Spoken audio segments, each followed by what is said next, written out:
룻기 4장 12절로 14절까지 제가 봉독하겠습니다. 여호와께서 이 젊은 여자로 말미암아 내게 상속자를 주사 내 집이 다말이 유다에게 낳아준 베레스의 집과 같게 하시기를 원하노라 하니라.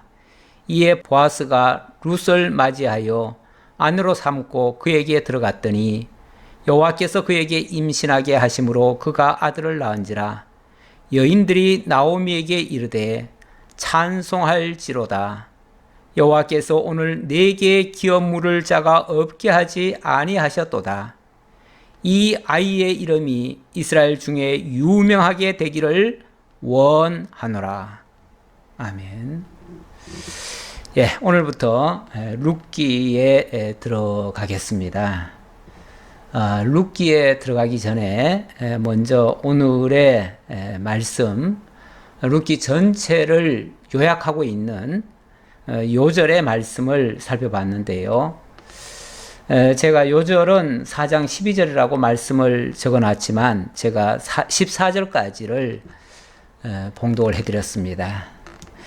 사실 12절의 내용은 이 젊은 여자로 말미암아 상속자를 주어서 다말이 유다에게 낳아준 베레스의 집과 같게 하시기를 원하노라 라는 말은 있지만 그 이상의 중요한 말은 사실은 없는 것 같아요. 그래서 제가 오히려 14절에 보면 찬송할지로다. 물론 여인들이 나오미에게 한 말인데요. 찬송할지로다. 찬송은 누구에게 하죠? 여호와께 하죠. 왜 여호와를 찬송하느냐 하면 여호와께서 오늘 내게 기업 물을 자가 없게 하지 아니하셨도다. 기업 물을 자가 주어져서 여호와를 찬송한다 그 말이죠. 뿐만 아니라 그 기업 물음을 통해서 태어나는 아이가 있는데요.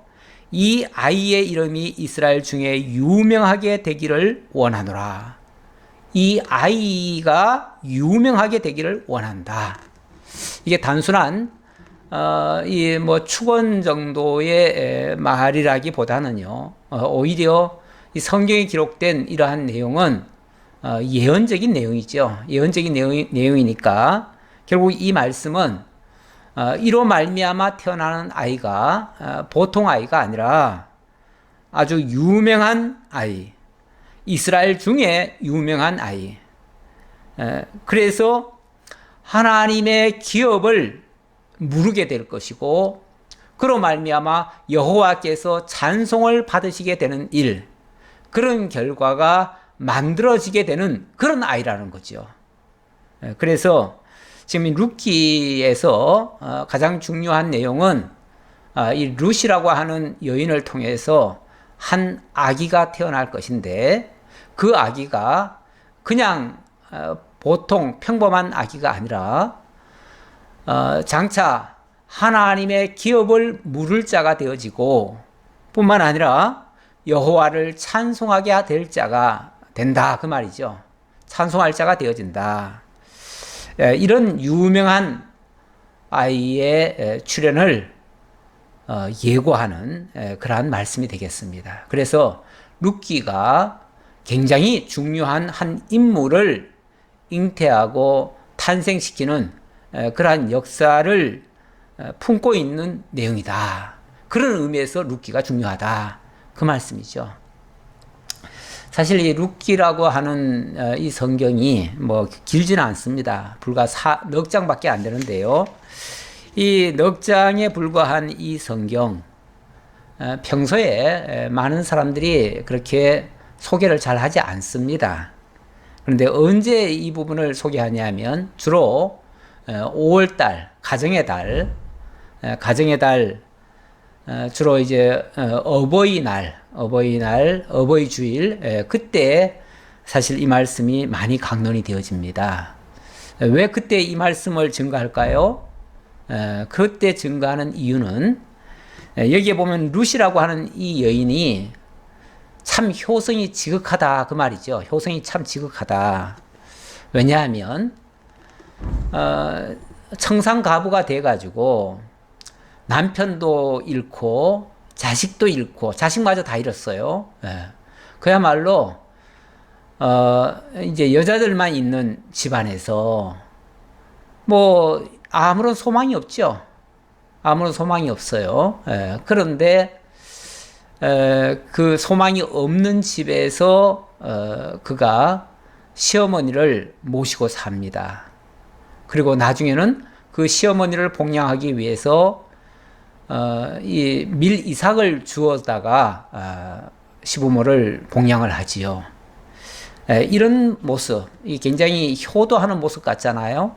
그래서 주로 이 부분은 정말 이런 여인, 효도하는 여인, 이 효도한 것 때문에 나중에 엄청 복을 받았다. 그래서 장차 이스라엘의 왕이 될 다윗의 조모가 되어지는 그런 복을 받았다. 효도를 했기 때문에 복을 받았다. 이런 차원으로 증거하기 위해서, 다시 말하면 오늘을 살고 있는 우리들에게 효도를 자극하기 위해서 주시는 하나의 교훈서죠. 교훈서. 또 인간 간의 어떤 도리를 지켜야 된다라는 차원에서 윤리서죠. 윤리서. 그래서 이 성경을 윤리적인 차원에서 교훈적으로 효도하면 복받는다라는 차원에서 많이 증거를 하고 있는데, 실제 그럼 이 성경이 그런 내용을 담고 있는가? 물론 뭐 일부분은 그런 사실이 있는 것도 부정할 수 없지요. 하지만 만약에 윤리적으로만 이것을 보기 시작한다면 사실 이 본문에 들어가 보면은 비윤리적인 부분도 있거든요. 예를 들면 이 엘리멜렉 가문이 하는 일들 바람직하지 않아요. 왜냐하면 기근 만났다고 해서 모압으로 가잖아요. 그리고 세 아들 다 잃지요. 그리고 거기서 이방 여인과 결혼을 하지요. 사실 이스라엘 민족에게 이방인과의 결혼은 그 자체만도 바람직하지 않습니다. 옳지 않아요. 그런데 어쨌든 그런 상황이 됐어요. 그런데 나중에 이 룻 이방 여인이 유대인 남자에게는 어찌 보면 버려진 거나 마찬가지예요. 그런데도 재혼하지 아니하고 수절을 지키며 또 그 가문을 위해서 정말 이삭을 줍는 그런 비참한 삶까지도 다 수용을 하지요. 수용을 해요. 그런데 제가 왜 또 비윤리적이라고 말씀을 드렸냐면, 이 여인의 그 나중 행동, 그걸 뭐 나쁘다고 말하기는 어렵지만 참 이해하기 어려운 행동을 합니다. 왜냐하면 보아스라는 사람이 기업 물을 자 중에 한 사람이라고 하니까 그 사람에게 기업 무르게 하기 위한 수단 방편으로 무슨 일을 하냐면 그 보아스가 혼자 자고 있는 이 밀을 쌓아놓은 그 밀 가르라고 해야 되나요? 뭐라고 해야 되나요? 일종의 천막이죠. 천막에 밤에 몰래 들어갑니다. 들어가서 그 남자, 외간 남자죠. 외간 남자의 방에 과부가 그냥 들어가요. 들어가서 그 안에서 하룻밤을 지내고 새벽에 동트기 전에 몰래 빠져나갑니다. 이거는 정말로 있을 수 없는 일이죠. 윤리적이라고 아까 말씀드렸는데 이거는 완전히 비윤리적이죠. 이런 일이 있으면 안 되는 거죠. 일종의 그 남자를 유혹하기 위한 그런 모습 아니겠어요? 이거는 매우 부적절한 모습이죠. 그런데 나중에 급기야는 결국 이 보아스라고 하는 사람과 결혼을 하게 되어집니다. 기업을 물어서 결혼을 하게 됩니다. 성공한 거죠. 작전 성공이에요.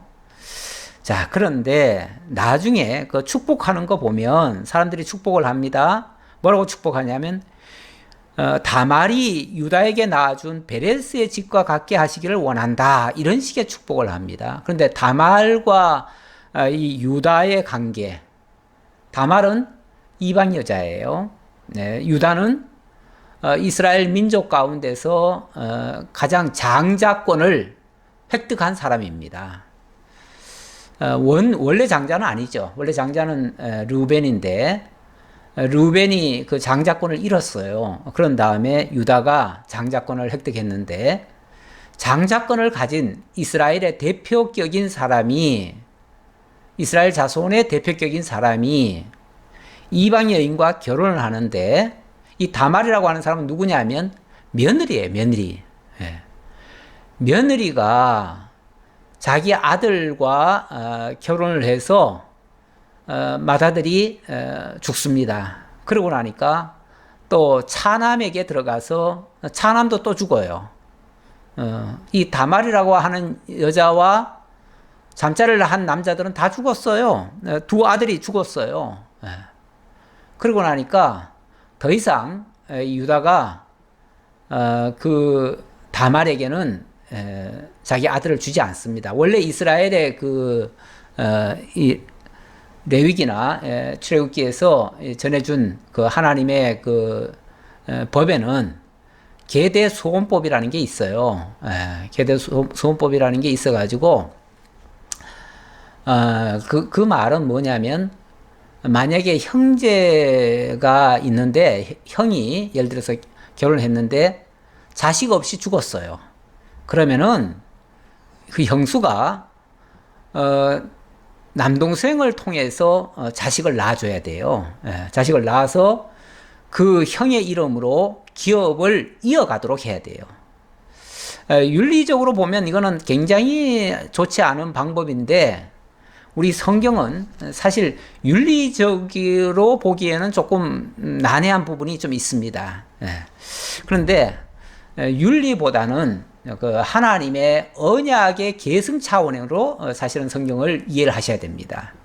그래야 우리가 성경이 좀 그나마 이해가 되지. 만약에 이걸 윤리적 차원에서 이해를 하면 도무지 이해가 안 되는 부분이 여러 군데가 나와요. 그 중에 하나가 그 계대소원법입니다. 자, 그런데 이 다말이 쉽게 말하면은 그 집안에 대를 이어야 되는데 대를 이을 남자를 안 줘요. 안 주니까 무슨 작전을 펼치냐면 기생으로 가장을 해가지고 그 시아버지를 유혹을 하죠. 그래서 결국은 시아버지와의 관계를 통해서 쌍둥이를 낳습니다. 쌍둥이를 낳아요. 그런데 지금 축복의 내용이 뭡니까? 바로 그 축복을 한다는 거죠. 아니 그게 이스라엘에 있어서 치욕적인 얘기 아닙니까? 그거 유다의 장면에서는요, 유다 그 증거할 때의 장면에서는 유다의 범죄로 사실은 그걸 이야기를 했었어요.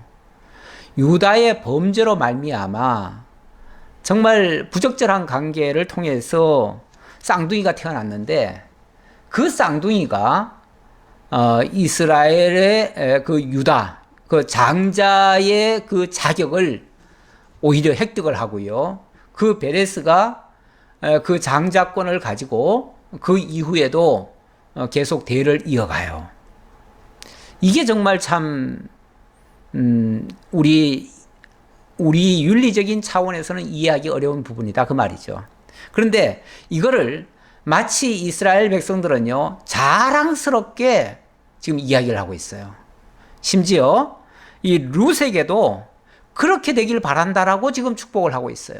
그러니까 룻이 이 보아스와의 관계가 결코 아름다운 관계라고 말하기는 어려운 거죠. 불가피하게 그 대를 잇는다고 하는, 기업을 물은다고 하는, 그거는 우리가 이해를 한다고 쳐도 윤리적으로는 정말 이해하기 어려운 부분이다 그런 얘기예요. 그런데 하나님께서는 이런 방법을 통해서 대가 끊어지지 않고 그 대가 이어지게 하는데, 그 대에서 놀랍게도 이스라엘을 건국하게 되는 그 다윗 왕이 출생이 되어지고요. 더 나아가서는 아브라함과 다윗의 자손 예수 그리스도가 또 태어나게 되죠. 그래서 이게 결국은 예수 그리스도의 족보까지 이어지잖아요. 다윗의 족보는 곧 예수 그리스도의 족보로 이어집니다. 따라서 여기에 기업 물은다는 이런 이야기들, 그리고 여기에 뭐 여러 가지 방법들 또는 법들이 나오는데요. 그런 것들이 그냥 그 당시의 풍습이다 이 정도로 볼 게 아니고요. 그리고 또 그 가문이 아비멜렉의 가문은 사실은 몰락을 했거든요. 몰락하고 보아스의 가문과 이렇게 기업을 무르게 되는 이런 과정이 나타나게 되는데, 이런 것들이 하나님께서 장차 펼쳐가실 구원의 역사와도 관계가 있다. 그런 얘기예요. 그리고 이스라엘 나라를 세워가는 그 건국의 그런 어떤 이야기와도 굉장히 관계가 있고요.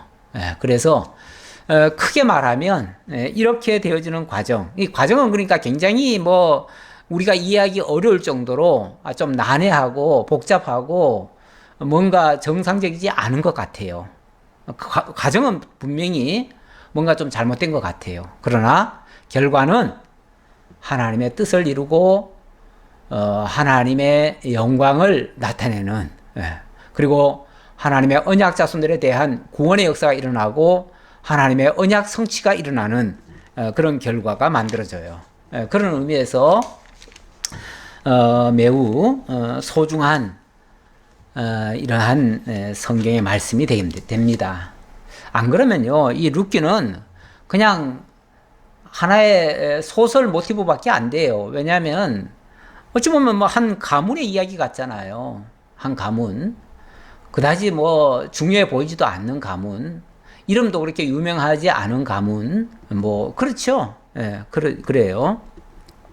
그렇기 때문에 뭐 한 집안 이야기, 더군다나 이방 여인을 통해서 되어지는 이야기, 이스라엘 민족에게는 그다지 그렇게 뭐 자랑스러울 것 같지 않은데, 이런 내용이 성경에 아주 중요한 위치를 차지하는 가운데 기록이 되어 있다는 사실을 말씀드리면서, 이것이 여기에 와 있어야 되는 이유는 다른 거 아니에요. 우리 사사기를 계속 증거하면서 제가 가장 많이 얘기했던 내용이 이스라엘에 왕이 없으므로 백성들이 자기 소견에 옳은 대로 행하였더라, 이 말씀을 드렸었는데, 왕이 없었다. 왕이 없었다는 말을 계속 강조하는 이유는 왕이 필요하다, 그 얘기죠. 왕이 필요하다. 물론 제가 그 왕이 없다는 그 말을 제가 증거할 때는 진짜 왕이 없는 건 아니고 하나님이 왕이신데 이스라엘 민족이 하나님을 왕으로 인정을 잘 안 했었다. 그게 문제였다. 그래서 하나님을 왕으로 인정하면 모든 문제는 해결된다. 그런데 인간이란 원래 눈에 보이지 않는 것은 잘 안 믿어요. 다시 말하면 보이지 않는 하나님이 왕이라고 하시니까 인정이 안 되는 거예요. 그러니까 보이는 왕이 있어야 된다는 거예요. 그래서 보이는 왕이 결국은 등장을 하게 되어집니다. 등장을 하는데, 그 보이는 왕에 대해서도 하나님은 뭐 준비 안 해놓고 무조건 나만 왕으로 섬겨라 이렇게 말씀하신 게 아니에요.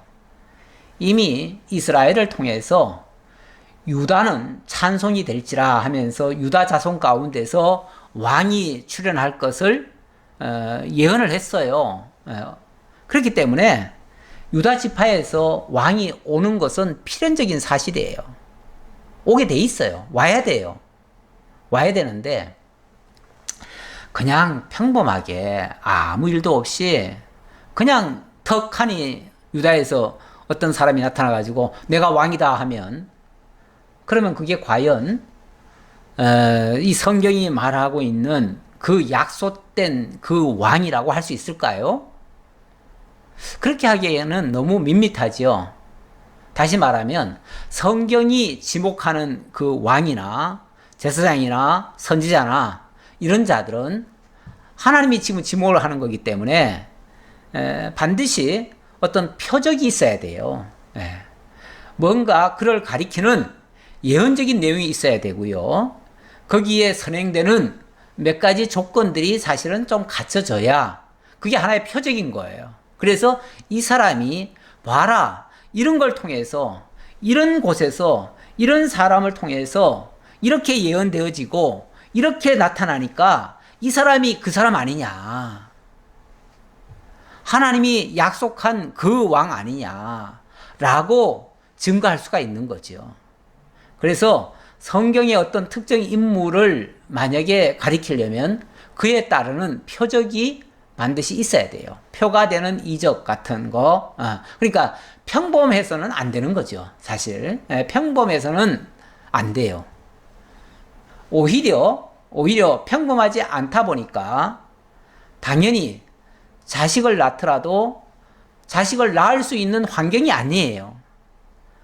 어쩌면 자식을 낳을 수 없는 여인이든지 아니면 자식 낳을 수 있는 그런 환경이 아니든지 도저히 일반적으로 정상적으로는 낳을 수 없는 상황에서 낳아져야 돼요. 그리고 이루어질 수 없는 상황이 이루어져야 돼요. 그래야 하나님이 하셨다라고 말할 수 있겠죠. 그래야 그게 표적이라고 말할 수 있겠죠. 그래서 다윗이 출생하기까지의 과정에서도 바로 그런 일이 나타나는 거죠. 그래서 그 다윗이 오기까지, 그래서 이제 이 전체적인 제가 주제를 룻기에서부터 에스더서까지를 선민국가 성취 사역 이렇게 말씀드렸어요. 그러니까 하나님이 나라 언약 가운데 통치 부분을 성취해가는 그런 역사다 그 말이죠. 그런 역사를 하나님이 이제부터 진행해 가신다. 어디서부터?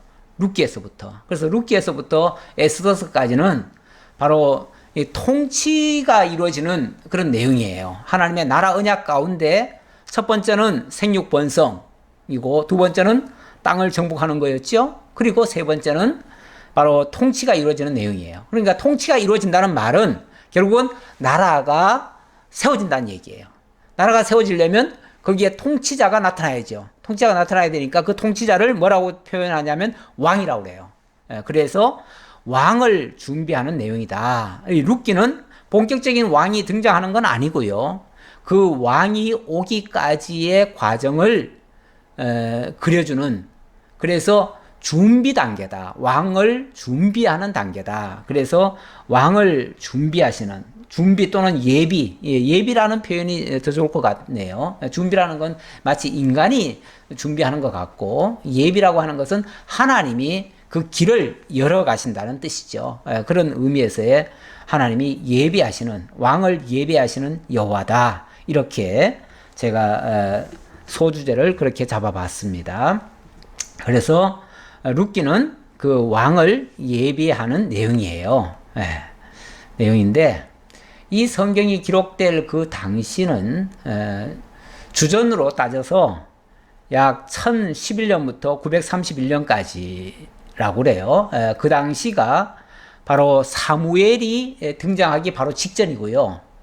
사무엘을 통상적으로 뭐라고 얘기를 하냐면 이스라엘의 사사 가운데 마지막 사사다 이렇게도 얘기해요. 근데 저는 꼭 사사로 보지는 않는데 어찌 보면 제사장 역할을 했잖아요. 그래서 물론 사사라고 하는 게 원래 3권을 다 가지고 있으니까 제사장 역할도 하고 선지자 역할도 하고 왕 역할도 하죠. 왕은 아니지만 그 역할을 하죠. 그래서 그만큼 영향력이 큰 사람인데 그 마지막이거든요. 마지막 뭐 선지자라고 합시다. 마지막 선지자, 마지막 또 사사라고 합시다.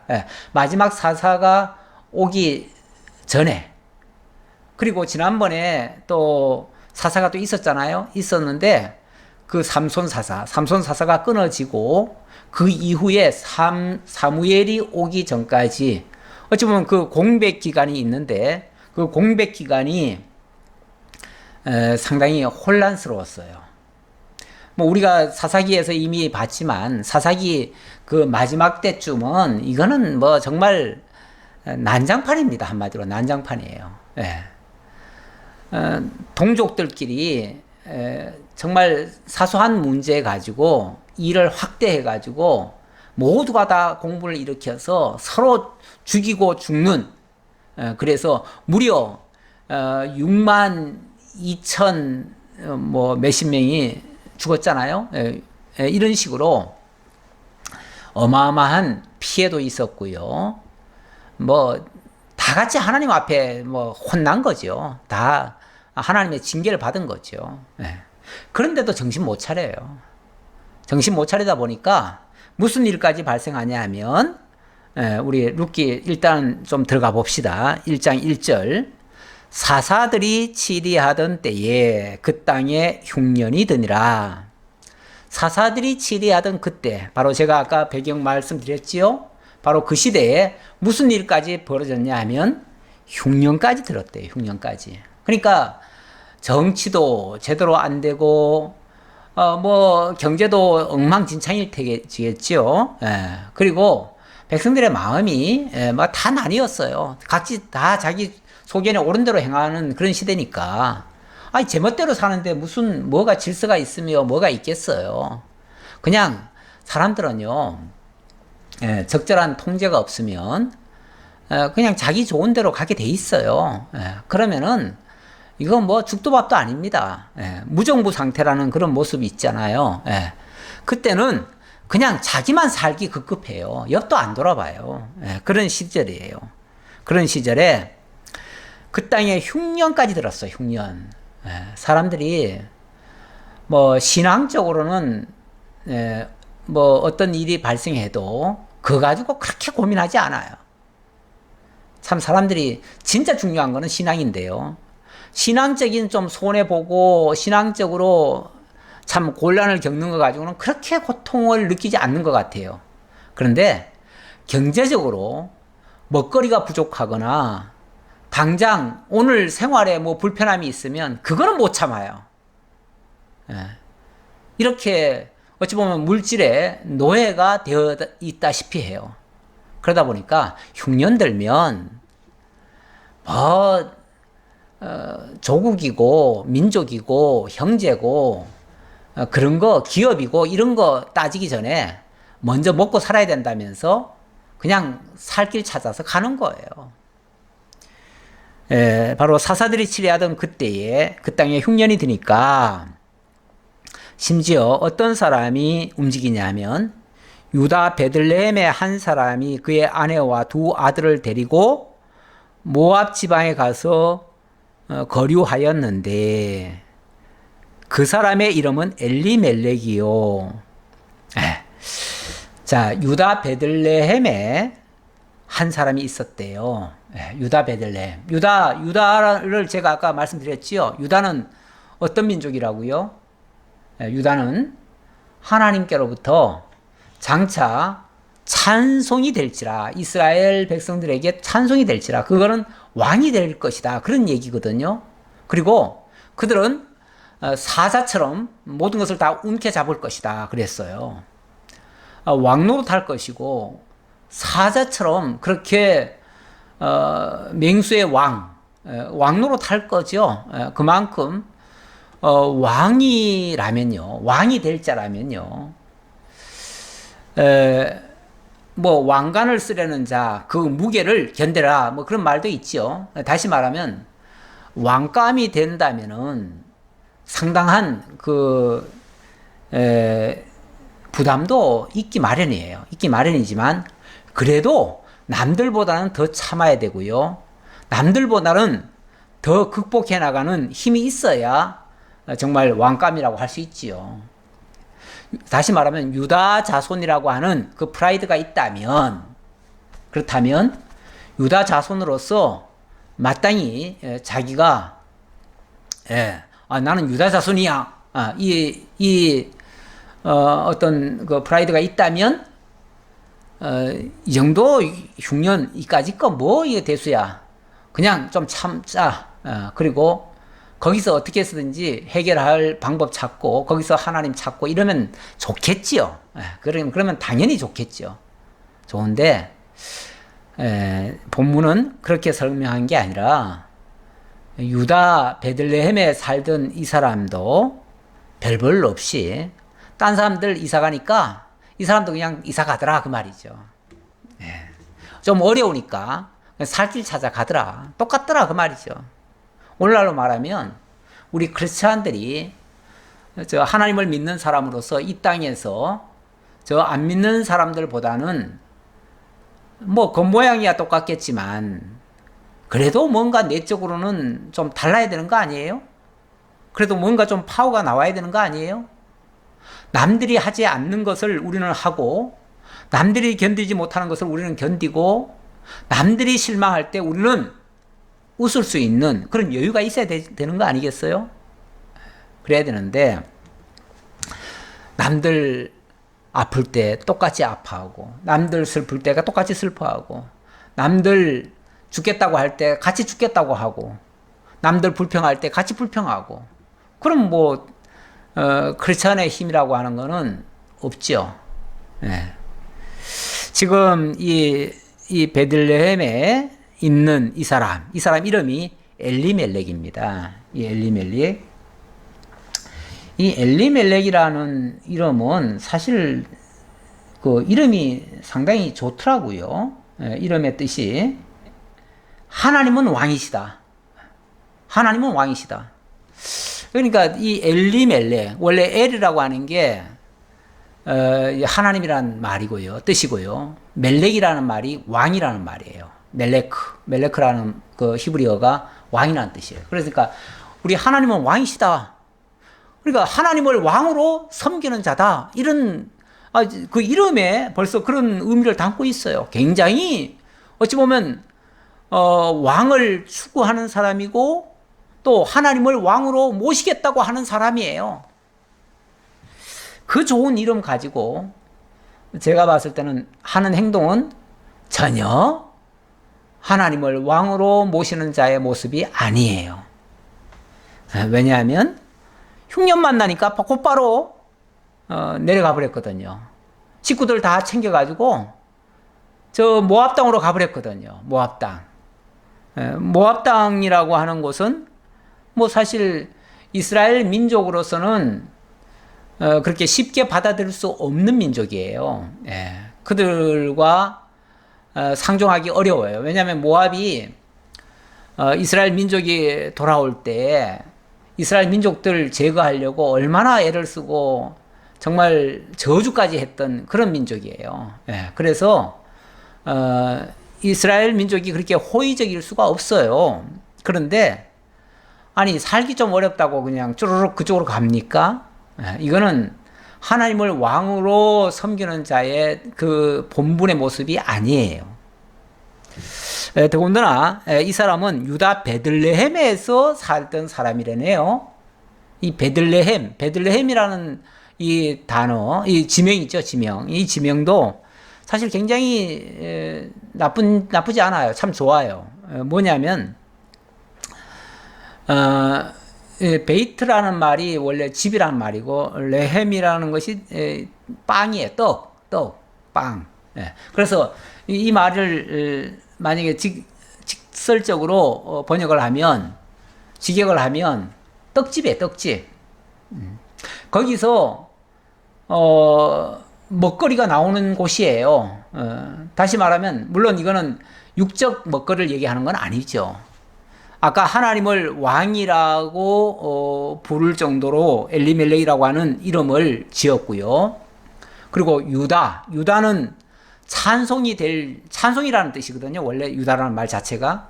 그래서 이스라엘의 찬송이 될 자, 바로 왕이 된다는 사람이고요. 그 왕이 될 자가 사는 곳이 어디냐면 베들레헴이에요. 베들레헴은 또 떡집이에요. 다시 말하면 이 왕이 하는 일이 뭐냐면 백성들을 보호하고 백성들에게 먹거리를 제공하고 백성들을 구원하고 긍휼히 여기고 이런 역할을 하는 곳이 바로 이 지명과도 맞닿아 있어요. 뭐 제가 이런 것 단어풀이나 뜻풀이에 때가 제가 그렇게 크게 배려를 하지 않는데요. 제가 이 부분은 좀 언급을 하고 넘어갑니다. 왜냐하면 여기 유다, 베들레헴, 엘리멜렉, 이게 그냥 단순한 그냥 지나가는 한 촌부의 이름이 아니라 이런 것들이 장차 이스라엘의 진짜 왕이 오시면 이런 역할을 할 것이다라고 하는 어찌 보면 예언적인 성격이 있어서 그래요. 그러니까 나중에 이게 성경까지 기록된 거 아니겠어요? 아무런 의미도 없는데, 뜻도 없는데, 그냥 한 시골 사람이 어디로 다른 도시로 이사 갔다가 그냥 폭삭 망했다네. 그 얘기 지금 적어 놨겠어요? 그런 의미가 아니죠. 이거는 굉장한 하나님의 어떤 뜻을, 미래에 어떤 이루어질 것을 계시하는 그 계시적인 의미가 담겨져 있다, 그 말이에요. 그럼 이걸 종합해보면 바로 이 베들레헴이라고 하는 지역에 정말 하나님이 왕이라고 하는 그런 의미의 사람이 출현해서 그가 사람들에게 떡을 제공하고 생명의 양식을 제공할 것이라고 하는 그런 예언적인 의미가 담겨져 있다, 그 말이에요. 이 베들레헴이라고 하는 단어에 대해서, 이 지명에 대해서 미가서 5장 2절에서는 그렇게 예언도 했지요.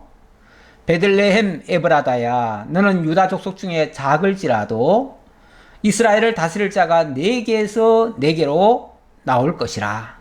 그의 근본은 상고의 영원에 있느니라. 다시 말하면 이 유다 베들레헴 이곳에서 한 왕이 나타날 거라는 거죠. 거기는 유다 족속 중에 비록 이 지역은 작은 한 지역이지만 그 작은 그 지역에서 이스라엘을 다스릴 자가 네개에서 네개로, 바로 그 떡집에서 나와가지고 하나님의 앞에서 왕노릇 할 자가 있을 것이다, 그 얘기죠. 그래가지고 그가 바로 이스라엘을 다스리고 그렇게 할 건데, 그런데 이 사람의 그 신분이 어떤 신분이냐면 그의 근본은 상고에 영원에 있다. 다시 말하면 어느 날 갑자기 이 세상에 출현한 인물이 아니라 근본이 상고, 영원, 다시 말하면 영원 때 전부터 계셨던 분이 바로 이 시점에 나타날 것이다, 그 얘기죠. 이런 분이 누구죠? 바로 우리가 믿고 있는 우리 주 예수 그리스도시죠. 따라서 이 베들레헴이라고 하는 이 지역은 그냥 평범한 지역이 아니고 장차 우리 주 예수 그리스도가 출현할 그런 지역이 되고, 그곳에서 출현하신 그 예수 그리스도가 바로 생명의 양식으로 하나님의 택한 백성들에게 주어져서 모든 생명을 살리는 역사, 그리고 기업을 물어주는 역사. 기업을 물어준다고 하는 거는요,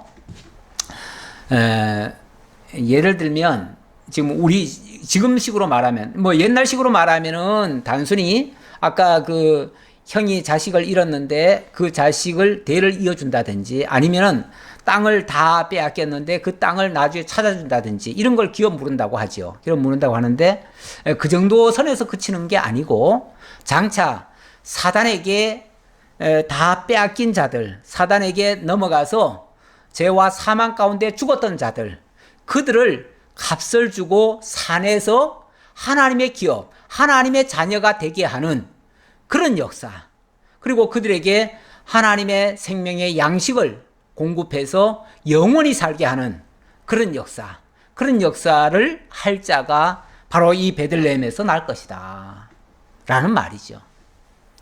근데 우리 누가복음 2장인가요? 거기 보면 2장 12절에 거기 보면 이런 얘기가 나옵니다. 너희가 가서 강보에 쌓여 구유에 누워 있는 아기를 보리니 이것이 너희에게 표적이니라. 바로 베들레헴에 한 아기가 태어나서 거기에 강보에 누워 있습니다. 그런데 그것이 바로 이 사람이 하나님께서 예언했던 그 베들레헴에서 왕으로 탄생할 것이라고 하던 그 메시아다 그 말이죠. 그 메시아다. 그 메시아가 이렇게 태어났다. 그 표적이었다 그 말이죠. 표적. 자, 그래서 이러한 여기는 예언이고요. 그 예언은 장차 그리스도를 통해서 온전히 성취되어지는데 이것이 이제 역사적으로는 다윗 왕의 출현으로 일단 본 성경은 증거를 하고 있습니다. 그래서 1차적으로는 다윗 왕이 오게 되는 데에 그 역할을 하고요. 그것이 장차 미래에서는 예수 그리스도가 오시는 그 길이 되어진다 그 말이죠. 자, 그런데 이 엘리멜렉이 어떤 가정사를 가지고 있는가 봅시다. 그의 아내 이름은 나오미요, 그의 두 아들의 이름은 말론과 기련이니 유다 베들레헴 에브랏 사람들이더라. 그들이 모압 지방에 들어가서 거기 살더니, 아까 말씀드렸지만 기근 만났다고 해서 우르르 그냥 바로 모압으로 쫓아내려갔어요. 그리고 나서 거기서 어떻게 됐는가? 그들이 모압 여자 중에서 그들의 아내를 맞이하였는데 하나의 이름은 오르바요, 하나의 이름은 루시더라. 두 아들을 엘리멜렉, 하나님은 왕이시라는 이 자부심을 가지고 살던 사람이 기근 만나서 모압으로 내려갔어요. 내려가자마자 두 아들을 거기서 장가를 보냈어요. 왜냐하면 거기서 한 10년쯤 살다 보니까 아이들이 이제 다 결혼 정년기가 돼버렸잖아요. 그러니까 거기서 결혼을 시켰어요. 사실 성경적으로 말하자면 아브라함 같은 경우는 이삭이 결혼을 해야 되는데 정년기가 됐는데 아브라함은 하나님께서 짝지어 주신 짝이 분명히 있을 것이다. 동족 가운데서 분명히 하나님이 예비해 놨을 것이다. 이렇게 믿고 그 현지에서는 신부감을 구하지 않습니다. 그리고 종을 그 고향으로 보내가지고 고향 땅에서 신부를 구해 오도록 그렇게 얘기를 합니다. 얘기를 하는데 보내면서 몇 가지 그 표적이 될 만한 이야기들을 해주죠. 그리고 하나님이 준비했으면 그곳에서 신부를 하나님이 주실 것이다. 그러나 하나님 준비 안 하셨으면 그냥 와라. 그냥 와도 뭐 상관없다. 그러면서 분명히 하나님이 주실 것을 믿고 보내죠. 그런데 몇 가지 그 표적을 구했었는데 그 표적대로 정말 신부감이 나타나 가지고 그래서 리브가를 아내를 구해온 거 아니겠어요? 네. 그런 식으로 정말 뭐 모압에서 굳이 거기서 여자를 구할 게 아니라 물론 뭐 살기 위해서 어쩔 수 없이 갔다고 하더라도 그 자기 정체성은 잃지 말았어야죠. 그리고 고향에서 이스라엘 사람 가운데 그 여자를 구해서 그렇게 결혼시켰으면 좋았을 뻔했는데 그러지 않았어요. 현지 모압 여인과 결혼시켰어요. 그런데 어떻게 됐는가? 그들이 거기에 거주한 지 10년쯤에 말론과 기럨 두 사람이 다 죽고 그 여인은 두 아들과 남편의 뒤에 남았더라. 아버지는 이제 나이가 많아서 이제 죽었을 테고요. 두 아들 말론과 기럨은 무슨 영문인지 자관 젊은 나이에 불과 10년밖에 안 됐는데 거기 내려간 지 10년밖에 안 됐으니까 이제 갓 결혼해가지고 아직 자식도 없을 때에 뭐 한마디로 급사를 맞은 거죠. 급사를 맞아가지고 결국은 두 아들이 다 죽었어요. 그러다 보니까 졸지에 아버지 돌아가셨지요. 두 아들 죽었지요. 완전히 가문이 끊어져 버렸네요. 대가 끊어졌어요. 뭐 이제 그 집에 남은 사람이라고는 시어머니 나오미와 그 두 아내, 하나는 오르바요, 하나는 룻이더라 그랬지요. 네. 오르바와 룻, 나오미, 오르바, 룻, 요 세 여자, 한 집안에 세 여자만 있는 거예요. 뭐 세 여자만 있어도 뭐 사는 거야 그럭저럭 살겠지만 이스라엘 민족에게 있어서 기업을 무르지 못한다는 것은 이거는 살아도 사는 게 아니에요. 기업이 없다고 하는 것은 그냥 단순히 재산이 없다 차원이 아니고요. 하나님의 그 어떤 사명을 잃어버린 거나 마찬가지예요. 그래서 이거는 큰 손실이에요. 큰 손실이에요. 왜 그 이삭과 야곱인가요? 예, 이삭과 에서와 야곱, 에서와 야곱에게 있어서 그 기업 쟁탈전이 있었잖아요. 예, 기업 쟁탈전이 있었는데 에서는 팥죽 한 그릇에 그 기업을 팔아버립니다. 넘겨버렸어요. 예. 그런데 그 야곱은 그 기업의 중요성을 알고 정말 수단 방법 안 가리고 자기가 원래는 차지할 군번이 아니거든요. 자기는 동생이기 때문에 기업이 자기 차지가 아니에요. 그런데도 수단 방법 가리지 않고 그것의 기중성을 알기에 그걸 차지하지요. 꾀를 내서라도 차지하지요. 그런데 나중에 성경은 뭐라고 증거를 하냐면 그 에서는 그 장자의 명분을 정말 가치 없이 여겨가지고 정말 한 그릇 팥죽에 넘겨버린 거예요.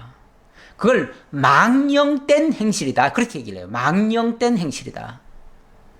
망령되다는 말은요, 하나님을 잊어버린 자들의 모습이에요. 하나님 없이 사는 자들의 모습이에요. 한마디로 그냥 기업이 없다는 게 아니라 하나님이 없다는 얘기예요. 망령된 행실이 나왔어요.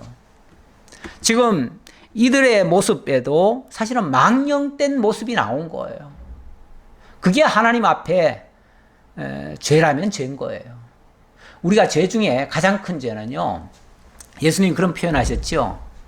이 세상에서 온갖 범죄 다 하지만은 그런 범죄는요, 사실 다 용서받을 수 있는 죄예요. 용서받을 수 있는 죄. 그래서 뭐 모든 것이 다 용서받을 수 있는 죄라고 했어요. 그러나 절대 용서받을 수 없는 죄가 있다고 그랬어요. 그것은 성령을 회방하는 죄다 그랬어요. 성령을 회방한다고 하는 말은 문자적으로는 하나님이 하시는 일을 방해하는 자지만 단순히 그런 차원이 아니라 하나님을 부정하고 하나님이 증거한 것을 믿지 않고 하나님이 보내신 자 예수 그리스도를 인정하지 않는 죄. 그러니까 하나님의 존재를 부정하고 하나님이 보내신 자 예수 그리스도를 믿지 않는 죄. 이 죄가 용서받을 수 없는 성령 회방죄예요. 이게 망령된 행실이에요. 그 망령된 행실은 사실 용서받을 수 없는 죄가 되는 거예요. 어쩌면 이들이 그런 어떤 표본으로서 용서받을 수 없는 죄인임을 증거하기 위해서 이렇게 세 사람이 한꺼번에 다 죽고 결국은 패가 망신을 당한 것이 아닌가라는 추측을 해봅니다. 오늘 말씀 일단 여기까지 드리고요. 우리가 어떤 경우에도 뭐 세상이 굉장히 복잡하게 돌아가고 어려운 일들이 많이 발생합니다. 지금도 뭐 태풍이 올라오고 있습니다. 코로나 시국에 또 태풍까지, 얼마 전에 또 홍수까지 있었잖아요. 그것 때문에 이래저래 지금 피해가 많은데요. 세상 무슨 일이 발생하더라도 우리가 하나님을 잊지 않는다면 사실 그 모든 것들은요, 그냥 위협적인 바람일 뿐이에요. 우리를 좀 겁주는 것 뿐이에요. 천성을 가는 철로역정에 나오는 그 전도자처럼 천성을 향해 가는데 많은 장애물이 있지요, 당연히. 그리고 비바람도 있고 거친 눈보라길도 있지만, 그리고 무서운 사자들이 이글거리기도 하지만, 뱀과 사자들이. 하지만 그거 다 겁주는 것 뿐이에요. 그게 진짜 우리를 망하게 할 수 없어요. 그리스도 예수 안에서는 결코 정죄함이 없어요. 결코 망하는 법이 없어요. 그러니까 우리가 이 사실을 굳게 믿고 나아간다면 세상의 환란점 아무것도 아니에요. 두려워할 거 없어요. 예. 제가 여기 적어놓은 거 있잖아요. 북풍아 일어나라. 남풍아 오라. 나의 동산에 불어서 향기를 날리라. 아가서의 말씀인데요. 이 북풍과 남풍, 그 어려움들이죠. 뭐 환란이나 재난이나 이런 것들이죠. 그런 것들이 오더라도요, 그런 것들이 내 속에 있는 향기, 바로 하나님의 향기, 하나님을 더욱 빛내고 하나님의 이름을 더 높이고 하나님께 영광을 날리면 날렸지, 그게 나를 망하게 할 수는 없다 그 말이에요. 그러니까 우리가 이 세상에 되어지는 어떤 것도 두려워할 필요가 없어요. 그까지 기근 좀 만나면 조금 그냥 밥 몇 끼 굶는다고 죽습니까? 하나님 또 살 길 열어줘요. 예. 우리가 조금 참고 인내하면요, 하나님 분명히 살 길 열어줍니다. 그러니까 조금 어려움 당했다고 콧바트리고 죽는 줄로 알고 절망하고 낙심하는 이런 바보 같은 행위, 그런 것은 여기 세 사람, 패가 망신한 이 세 사람, 어찌 보면 망령된 행실 같은 모습일 수도 있어요.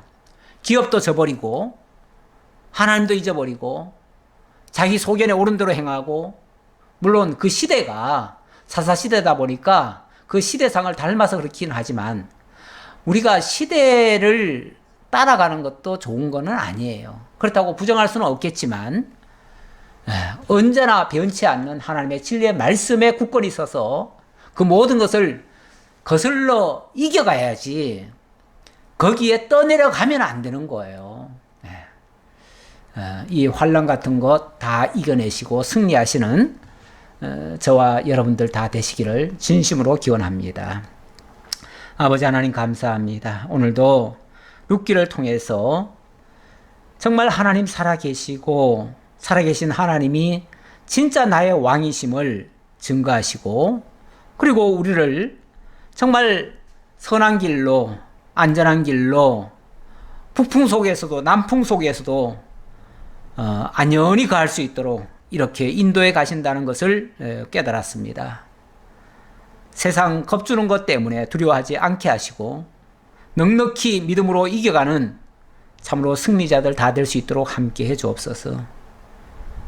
오늘 밤 벌어질 태풍 사태에 우리 성도들 한 사람도 요동하지 말고 넉넉히 이겨가고 코로나 사태도 능히 극복하고 이 모든 문제에서부터 다 해방될 수 있도록 하나님 역사해 주옵소서. 감사드리옵고 예수님의 이름으로 기도하옵나이다. 아멘.